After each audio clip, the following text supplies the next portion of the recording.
여러분, 지난주 우리는 매우 중요한 말씀을 함께 들었어요. 부활은 멈추는 복음이 아닙니다. 할렐루야. 부활은 멈추는 복음이 아니라 전해져야 살아있는 복음이라 말씀을 우리가 함께 나누었어요. 그래서 우리 지난주 마가복음 16장 15절 우리 함께 읽어볼까요? 시작. 온 천하에 아멘. 너희는 온 천하에 다니며 만민에게 복음을 전파하라. 아멘. 우리는 그 말씀 앞에 여러분 결단했죠. 나는 복음을 전하는 사람이 되겠습니다. 그리고 마음에 떠오르는 사람 이름을 적고 기도도 시작했을 것이에요. 그런데 오늘 제가 한 가지 여러분께 질문을 드립니다. 지난 한 주 동안 여러분은 여러분의 삶에 실제로 복음을 전하셨습니까? 한 번이라도 입을 열어보셨나요? 한 번이라도 기회를 만들려고 노력해 보셨어요? 아니면 여전히 망설이다, 타이밍만 보고 그리고 그러다가 오늘 이 자리에 있지는 않으십니까? 여러분, 이 질문 앞에 우리는 정직해져야 해요. 여러분, 우리는 말씀을 몰라서가 아닙니다. 방법을 몰라서가 아니에요. 복음을 몰라서도 아니에요. 우리는 이미 알고 있습니다. 결단도 했어요. 그런데 왜 복음을 전하지 못할까요? 마음은 있는데 왜 입이 열리지 않을까요? 해야 하는데 왜 발걸음이 떨어지지 않을까요? 그 이유는 우리에게 능력이 없기 때문이에요. 여러분, 신앙생활에서 아주 중요한 사실이 있습니다. 여러분, 아는 것과 그 말씀대로 살아가는 것 달라요. 내가 결단하고 아멘 하는 것과 내 삶에 실천하고 적용하는 것은 다릅니다. 사명을 들었다고 내 것이 아니에요. 들었다고 되는 것이 아니라 능력이 있어야 가능한 것입니다. 그래서 예수님은 오늘 본문을 통해 기다리라, 약속하신 것을 받아라 라고 말씀하셔요. 할렐루야. 그리고 그럴 때 이렇게 말씀하십니다. 성령이 임하시면 권능을 받고 내 증인이 되리라. 할렐루야. 사랑하는 여러분, 전도는 의지로 하는 것이 아니에요. 결단으로 되는 것이 아닙니다. 성령이 내게 임해야 하는 것입니다. 할렐루야. 그래서 오늘 말씀은 너무 우리에게 중요합니다. 지난주 하나님께서 온 천하의 만민에게 가서 전하라 명령을 받았어요.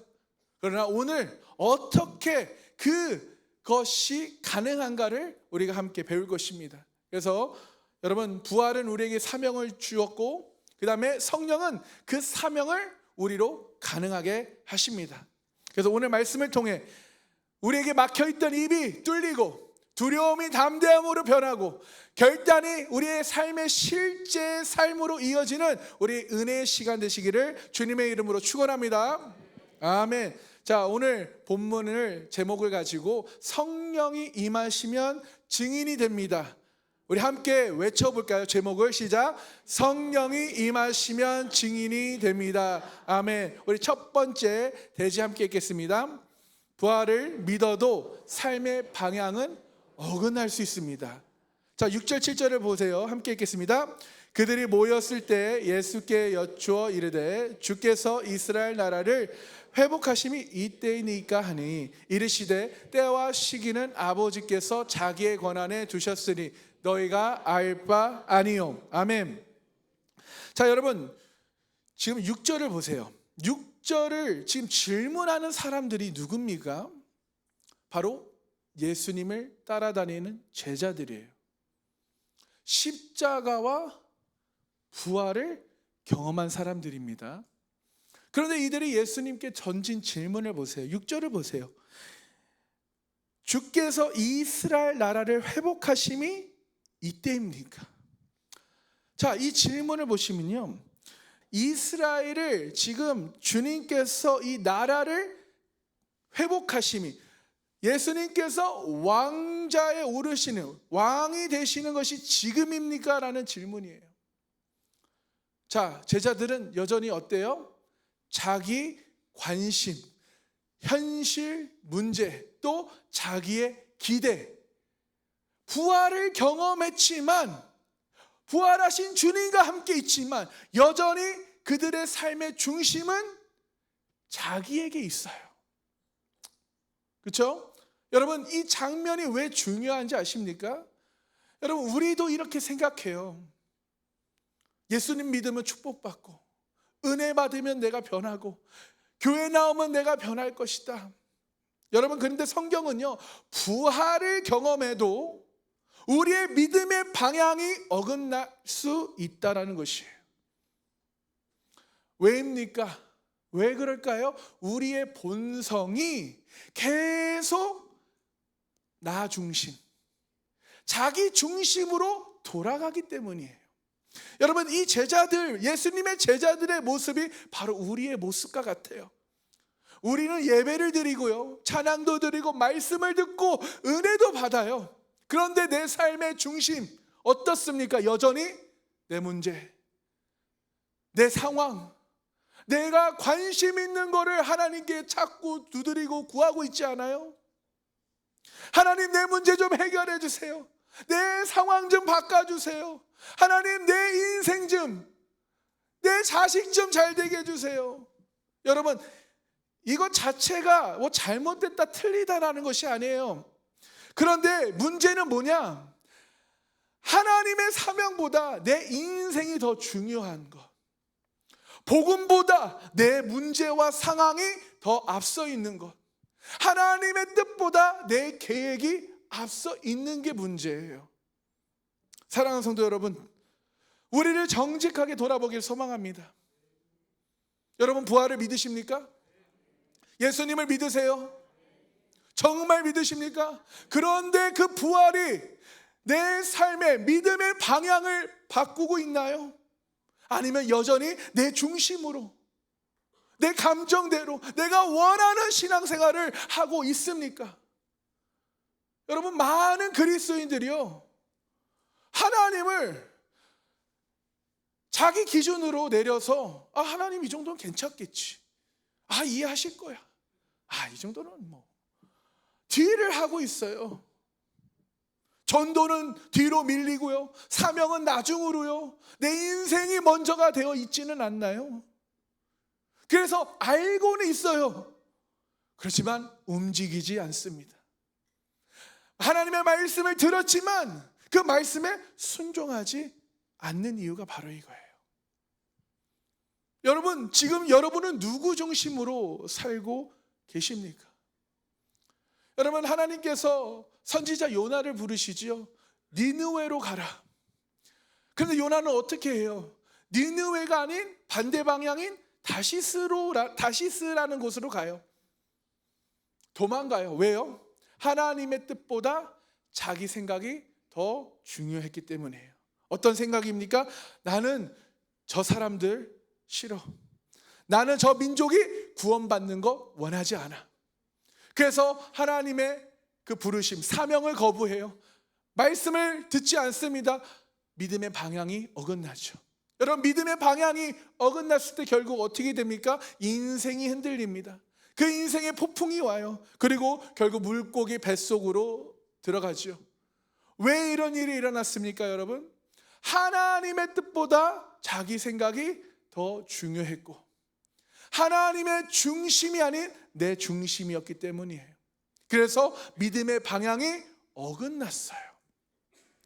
여러분, 사도행전 1장에 지금 제자들도 마찬가지예요. 십자가를 경험했습니다. 다 실패했어요. 그러나 부활하신 예수님께서 그들을 찾아오셔서 회복시켜 주셔요. 그래서 부활하신 예수님을 믿어요. 그런데 여전히 방향이 어때요? 여전히 자기 중심이에요. 주님, 지금이 주님께서 왕으로 오실 때입니까? 이스라엘 나라를 회복하심이 이때입니까? 그때 예수님께서 7절에 뭐라고 말씀하세요? 그건 너희가 알 바 아니야. 여러분, 예수님께서 왜 이렇게 말씀하셨을까요? 관심을 돌리기 위해서예요. 현실이 아닌 하나님의 사명을, 할렐루야, 자기 중심에서 하나님 중심으로 바꾸시기 위해서. 나의 그 관심이 아니라 나의 믿음의 방향이 제대로 돼 있는가를 돌아보라 하시는 거예요. 여러분께 적용 질문 드립니다. 나는 지금 하나님 나라를 위해, 그 사명을 위해 살고 있습니까? 아니면 내 인생을 위해 그 상황을 중심에 두고 살고 있습니까?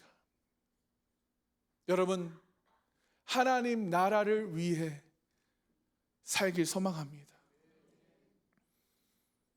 여러분, 문제는 능력이 없기 전에 우리의 믿음의 방향이 어긋난 거예요.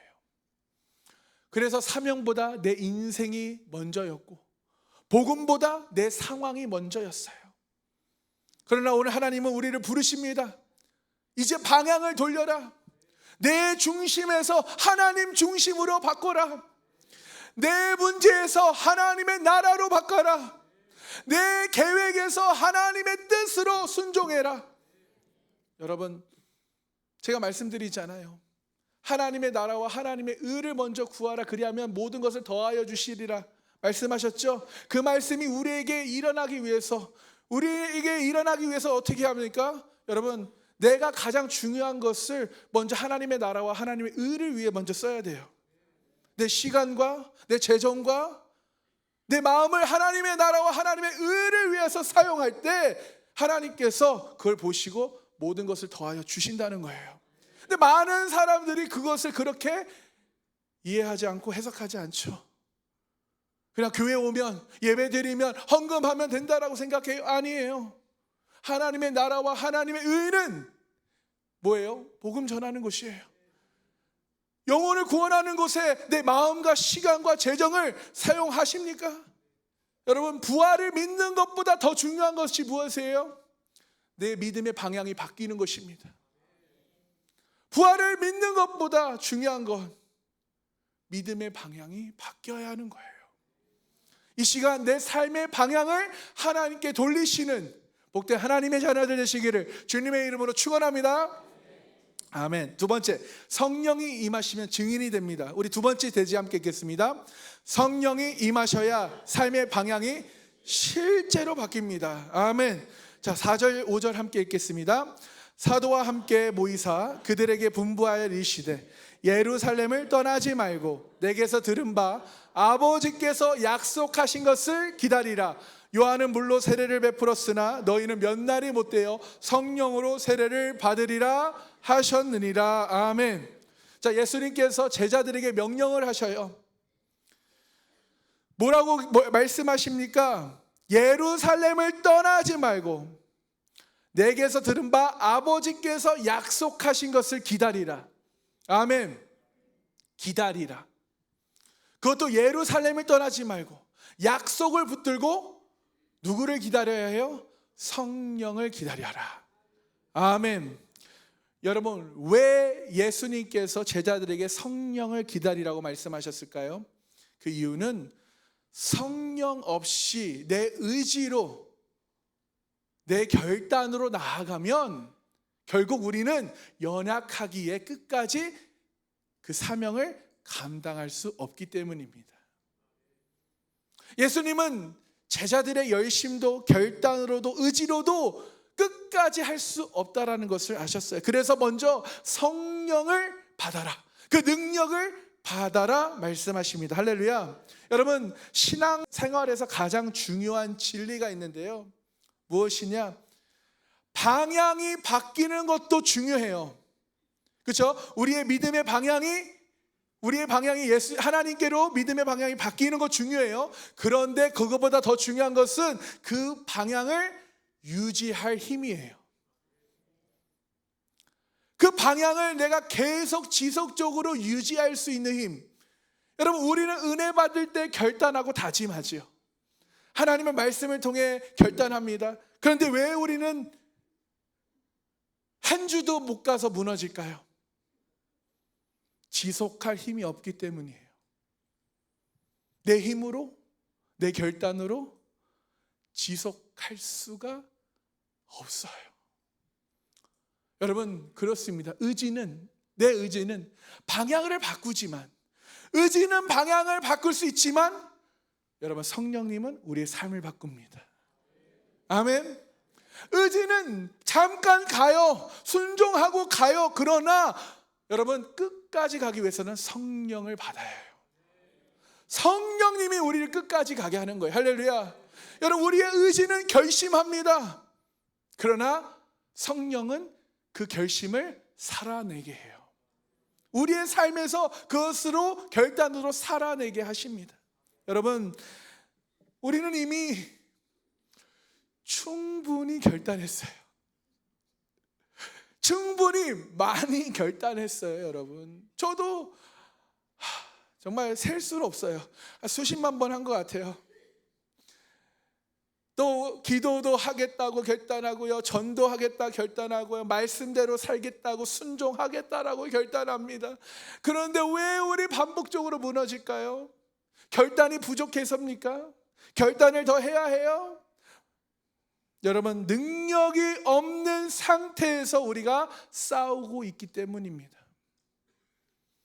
육신의 힘으로 싸우기 때문에, 육신의 힘으로 영적 싸움을 하고 있고 인간의 의지로 사명을 감당하려고 하기 때문이에요. 그래서 시작은 하는데 유지가 안 돼요. 지속되지 않아요. 결단을 하는데 금방 무너져요. 여러분, 이런 경험들 있으시지요? 없으세요? 대단하십니다. 저는 정말 창피해요. 목사로서요. 정말 수없이 무너지고 무너져요. 그러나 하나님께서 바로바로 깨닫게 해주시고 회개케 하시고 다시 그 결단으로 믿음으로 살게 해주시기 때문에 나 된 것은 다 하나님의 은혜예요. 여러분도 지난주 이번 주는 꼭 전도해야지, 이번 주는 기도해야지. 그런데 하루 지나면 흐려지고, 하루가 뭐예요? 오늘 주일 오후만 돼도 무슨 말씀이었는지 기억이 안 날 수 있잖아요, 여러분. 그렇죠? 결국 우리는 원래 자리로 돌아간다는 거예요. 왜입니까? 왜요? 우리가 나약해서예요? 그만, 나약해서만이 아니에요. 믿음이 없었습니까? 아니에요. 성령 없이 내 힘으로, 내 의지로 싸우고 있기 때문이에요. 여러분, 지금 여러분은 혼자의 힘으로 신앙생활을 하고 계십니까? 아니면 성령님을 의지하며 신앙생활, 믿음생활 하고 계십니까? 여러분, 베드로를 보십시오. 주를 위해 죽겠다. 나는 다른 사람은 다 주를 버려도 나는 버리지 않겠다. 그렇지만 3번 부인하잖아요. 왜요? 어떻게 그럴 수 있어요? 결단이 부족해서입니까? 믿음이 없어서요? 아니요. 성령님이 임하시기 전이기 때문이에요. 여러분, 결국 사도행전 2장을 보시면요, 베드로가 그 오순절 다락방에서 오순절 날 그 마가의 다락방에 모여서 기도하잖아요. 120명의 문도가 기도하잖아요. 그때 성령께서 그곳에 임하시잖아요. 불의 혀같이 갈라지는 것이 임했다라고 하잖아요. 그리고 나서 어떻게 됩니까? 베드로가 예루살렘 한복판에 나가서 수천 명 앞에서 복음을 전해요. 너희가 십자가에 못 박힌 예수를 하나님이 살리셨도다. 여러분, 생명을 걸고 증인이 되죠. 같은 사람입니다. 뭐가 달라졌어요? 성령이 임한 거예요. 할렐루야. 여러분, 성령이 임하자 그 결과가 뭐예요? 두려움이 담대함으로 바뀌어요. 부인하던 사람이 증거합니다. 숨어있던 사람이 나가서 선포해요. 완전히 바뀌어요. 할렐루야. 여러분, 성령님이 임하시면 우리는 완전히 달라지는 줄 믿으시기 소망합니다. 결단으로 안 되던 것이, 하루아침 작심삼일이던 것이 성령으로는 지속적으로 돼요. 버티지 못하던 삶이 끝까지 가는 삶이 됩니다. 여러분, 결단은 베드로를 시작하게 했지만 결국 성령님은 베드로를 끝까지 그 순교의 자리까지 가게 하셨어요. 믿으십니까? 여러분께 적용 질문 드립니다. 나는 지금 내 힘으로 신앙생활 하고 있습니까? 아니면 성령님의 도우심을 날마다 구하고 계십니까? 나는 결단만 하고 있습니까? 아멘만 하고 있습니까? 아니면 성령님을 사모하여 그 결단을 실천하고 적용하기 위해 몸부림치십니까? 여러분, 우리에게 필요한 것은 더 강한 의지도 결단도 아닙니다. 우리에게 필요한 것은 바로 성령이에요. 할렐루야. 성령이 임하시면 두려움이 사라지고요, 우리의 입이 열리고요, 우리의 삶이 바뀌는 줄 믿으시기 소망합니다. 여러분, 우리가 말씀을 통해 우리가 결단하고 깨달은 것, 우리의 의지는 나를 시작하게 하지만 여러분, 성령님이 도우셔야 우리는 끝까지 가게 하셔요. 성령님을 사모하는 우리 복된 주님의 제자들 되시기를 주님의 이름으로 축원합니다. 아멘. 세 번째, 자, 성령이 임하시면 증인이 됩니다. 함께 세 번째 대지 읽겠습니다. 성령이 임하시면 삶이 증인으로 바뀝니다. 아멘. 자, 우리 8절 다 같이 한번 읽어볼까요? 시작. 성령이 임하시면 너희가 권능을 받고 예루살렘과 온 유대와 사마리아와 땅끝까지 이르러 내 증인이 되리라 하시니라. 아멘. 자, 마지막에 주님께서 뭐라고 하세요? 내 증인이 되리라. 여러분, 이 말씀이 명령입니까? 명령이 아니죠. 뭐예요? 결과예요. 성령이 임하시면 그 결과가 바로 증인이 되는 것입니다. 억지로 하는 것이 아니에요. 노력해서 되는 것이 아닙니다. 존재가 바뀌는 것이에요. 아멘. 여러분, 여기서 증인이 뭐예요? 여러분, 말을 설명을 잘하고 말을 잘하고 많이 아는 사람이 아니죠. 내가 만난 것, 내가 경험한 것, 내가 본 것을 말하는 사람이죠. 그래서 본 것을 말하고 들은 것을 전하고 만난 분을 증거하는 사람이 바로 증인이에요. 할렐루야. 그래서 여러분, 증인은 만들어지는 것이 아니라 성령으로 변화된 존재입니다. 그래서 성령이 임하시면 성령은 우리를 설명하는 사람이 아니라 증거하는 사람으로 변화되는 거예요. 그래서 내가 만난 예수를, 내게 행하신 그 예수님을, 나를 변화시킨 예수를 전하게 하시는 거예요. 그래서 성령이 임하시면 우리의 입이 열리고요, 우리의 삶이 바뀌고요, 우리의 방향이, 믿음의 방향이 우리 하나님께 바뀌는 것이에요. 여러분, 그래서 우리 이 시간 성령이 임하시면 무엇이 바뀌는지 우리 함께 나눌 텐데요. 첫 번째, 성령이 임하시면요, 두려움이 깨지고 그 두려움이 담대함으로 바뀝니다. 사람보다 하나님을 더 크게 봐요. 그래서 숨던 사람이, 그렇죠? 베드로 제자들 보세요. 숨던 사람이 나오잖아요. 침묵하던 사람이 선포합니다. 그렇죠? 사마리아 여인도 우리 함께 나누었죠. 그래서 상황보다 복음이 더 중요해지는 것이에요. 두 번째, 자기 중심에서 사명 중심, 하나님 중심으로 바뀝니다. 그래서 우리의 환경이 아니라 우리의 믿음이 우리의 기준이 되어요. 내 인생에서 하나님 나라로, 그래서 하나님의 나라와 하나님의 의를 위해 내 시간과 내 재정을 쓰는 거예요. 세 번째, 삶의 목적과 방향이 바뀝니다. 그냥 교회 다니는 사람이 아니에요. 더 이상 내 인생이 아니라 하나님 나라를 위해 살아가게 되는 것입니다.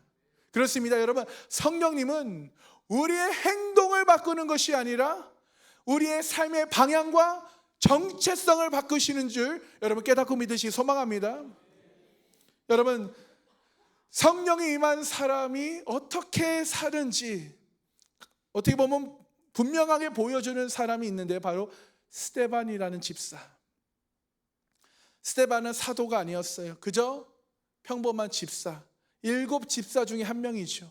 근데 성경은 이렇게 그를 설명합니다. 성령과 지혜가 충만하더라. 아멘.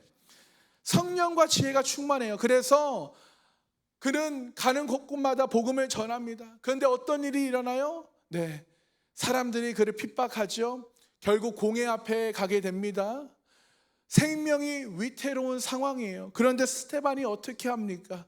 두려워하지 않고 변명하지 않고 타협하지 않고 오히려 담대하게 예수님을 증거해요. 그리고 그 결과 돌에 맞아 죽게 되죠. 여러분 한번 생각해 보세요. 돌이 날라와요. 돌을 맞아서 고통이 밀려옵니다. 그런데 그 죽음이 눈앞에 있는데 스데반이 마지막 무엇을 했을까요? 하늘을 바라봐요. 하늘을 바라보더니 예수님을 봅니다. 그리고 이렇게 고백해요. 주여, 이 죄를 그들에게 돌리지 마옵소서. 여러분, 이것이 가능합니까? 죽음 앞에서 인간적으로 볼 때 불가능하죠. 그러나 여러분, 이것이 성령이 임하시면 그 죽음 앞에서도 믿음이 무너지지 않는다는 것이에요. 그렇습니다. 스데반이 그럴 수 있었던 것은 환경이 그를 지배한 것이 아니라 성령님이 그를 붙들었기 때문이에요. 그래서 이 사도행전 1장 8절의 말씀이 바로 이렇게 이루어진 것이에요. 성령이 임하시면 권능을 받고 주님의 증인이 되는 줄 믿으시길 소망합니다. 여러분, 스데반은 말로만 증거한 사람이 아니에요. 말로만 떠든 사람이 아니에요. 그 삶과 죽음으로 예수님을 증거한 사람입니다. 그러므로 성령이 임하시면 우리는 상황에 흔들리지 않고 주님의 증인이 되는 줄 깨닫고 믿으시길 소망합니다. 적용 질문 드립니다. 나는 지금 상황에 따라 흔들리고 있습니까? 아니면 믿음으로 서 있습니까? 나는 복음을 말할 때 두려움이 먼저입니까? 아니면 확신이 먼저입니까? 그렇습니다. 우리가 필요한 것은 성령 충만이에요. 성령이 임하셔야 내가 바뀌는 거예요. 성령이 임하시면 나는 더 이상 흔들리지 않고 주님의 증인이 되는 줄 믿으시 소망합니다. 사랑하는 성도 여러분, 나는 여러분을 오늘 성령으로 살아가는 증인이 되겠다라고 여러분 결단하고 고백하시고 우리의 매일의 삶에서 여러분 주님의 증인으로 살아가시는 우리 복된 하나님의 자녀들 되시기를 주님의 이름으로 축원합니다. 아멘. 여러분, 오늘 이 시간 우리는 분명히 보았어요. 우리의 방향이 믿음의 방향이 문제였고 능력이 없어서 그래서 결국 결단은 했지만 멈추게 되었습니다. 그러나 하나님은 우리를 그대로 두지 않으셔요. 부활로 사명을 주셨고 성령으로 그 사명을 가능하게 하십니다. 그렇다면 이제 우리가 해야 할 것은 무엇입니까? 우리가 해야 할 것은 뭐예요? 더 결단하면 됩니까? 더 노력하면 될까요? 아니요. 우리는 성령을 기다리며 기도하며 우리는 성령님을 사모해야 합니다. 기도하며 사모하며 기다리십시오.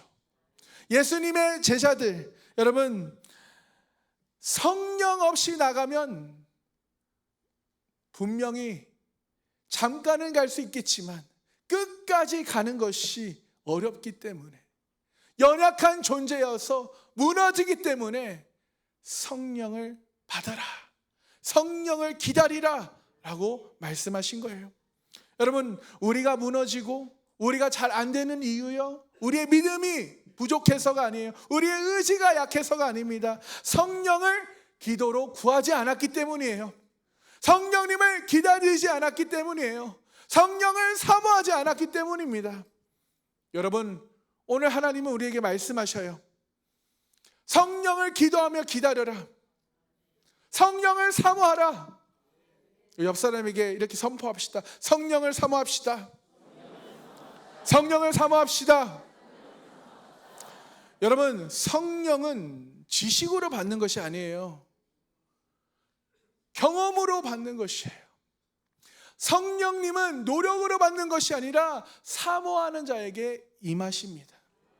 성령은 형식 속에서 오지 않습니다. 갈급함 위에 임하는 것이에요. 그러므로 기도하지 않으면, 사모하지 않으면 성령님은 임하지 않으셔요. 여러분, 초대교회가 어떻게 성령님을 받게 되었습니까? 그것을 사도행전 1장 14절 15절에 이렇게 말씀해요. 함께 읽어볼까요? 시작. 여자들과 예수의 어머니 마리아와 예수의 아우들과 더불어 마음을 같이하여 오르지 기도에 힘쓰더라. 모인 무리의 수가 약 120명이나 되더라. 아멘. 마음을 같이하여 오르지 기도하게 힘썼다라고 해요.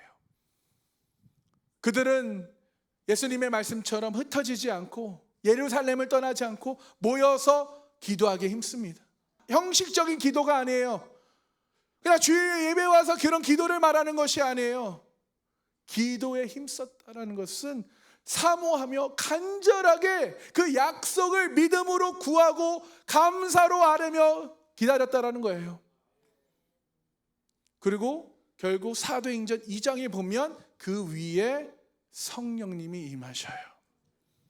그렇습니다. 여러분, 기도가 쌓인 곳에 성령이 임하시는 줄 깨닫고 믿으시기 소망합니다. 여러분, 하나님은 지금 우리 삼강교회에 이와 같은 일을 시작하고 계시는 줄 여러분 믿으십니까? 지금도 원룸 목사님을 통해 비록 은퇴하셨어요. 그럼에도 불구하고 삼강 비전 기도원을 시작하게 하셨습니다. 참 대단하시죠? 은퇴하셨는데요. 은퇴하셨으면 웬만한 분들은 이제 좀 쉬자, 놀자 하실 수 있는데 누구를 위해 삼강 비전 기도원을 시작하셨을까요? 삼강교회를 위해, 또 저를 위해, 또 여러분을 위해. 믿으십니까? 저는 그것을 처음에는 이해가 되지 않았어요. 왜 은퇴하셨는데? 저도 처음에는 다 이해하지 못했어요. 그런데 결국 저는 깨닫게 됐어요. 또 하나님이 말씀해 주셨어요. 나를 위해서구나. 이 삼강교회를 위해서구나. 성도를 위해서구나. 본인을 위해서가 아닌 우리를 위해서. 이 시대를 위해서구나. 그래서 여러분, 우리가 4월 9일 날 이제 삼강 비전 기도원이 시작됐잖아요. 오픈했잖아요. 저는 얼마나 올까? 보통 한 50명이 이제 목요 영성 계속 기도를 했었는데, 근데 거짓말처럼 막 사람들이 몰려드는 거예요. 그렇죠? 오신 분들은 아실 거예요. 한 정말 110에서 120명이 지금 모여서 기도합니다. 근데 그냥 모인 것이 아니에요. 여러분, 성령을 사모하며 모이고 있어요. 그리고 목요일 밤에는요, 구국 영성 기도회가 그 비전 센터에서 진행이 되잖아요. 근데 거기는 다들 피곤하신지 많이 안 오시더라고요. 여러분, 저는 오늘 여러분들에게, 저도 이해가 되지 않았지만 결국 나를 위해서구나 라는 하나님의 그 계획을 여러분 받아들이시기 소망해요. 단순한 집회가 아닙니다. 하나님이 임하실, 그 성령님이 임하실 자리를 준비하는 시간인 줄 믿으시기 소망합니다. 초대교회가 모였던 것처럼 우리도 모여야 해요. 초대교회가 모여서 기도하기에 힘쓴 것처럼 우리도 모여서 기도하기에 힘써야 될 줄 믿으시기 소망합니다. 여러분, 성령은 기다리고 사모하는 자에게 임하시는 줄 믿습니다. 모여 기도하는 그곳에 성령이 충만히 임하실 줄 믿으시길 소망합니다. 여러분, 이제 선택해야 해요. 제가 사순절 동안 신앙은 뭐라고 말씀드렸어요? 감사합니다. 이쪽 감사해요. 신앙은 선택이에요. 그냥 오늘도 말씀을 듣고 집에 돌아가고 다 잊어버릴 것인가, 아니면 기도하러 나올 것인가, 그냥 결단으로 아멘으로 끝날 것인가, 아니면 성령을 구할 것인가. 누구의 선택? 나의 선택. 그리고 나의 선택, 주님의 말씀에 순종에 의해 하나님께서 하나님의 때에 나타나시고 역사하시는 거예요. 저는 여러분들이 그 현장의 주인공이 되길 바라요. 사랑하는 성도 여러분, 더 이상 내 힘으로, 내 의지로 살지 않기를 소망합니다. 성령님을 사모하십시오. 성령님을 기다리시고 성령이 나를 채워서 여러분 기도의 자리로 나아가시고 복음을 전하는 자리로도 나아가시고, 할렐루야. 그래서 여러분을 통해 여러분의 가정도 구원받고 여러분의 주변의 사람들도 구원받고 축복받고 사랑이 넘쳐나는 그런 여러분 축복의 통로가 되시기를 주님의 이름으로 축복합니다. 우리 함께 이 시간 기도하겠습니다.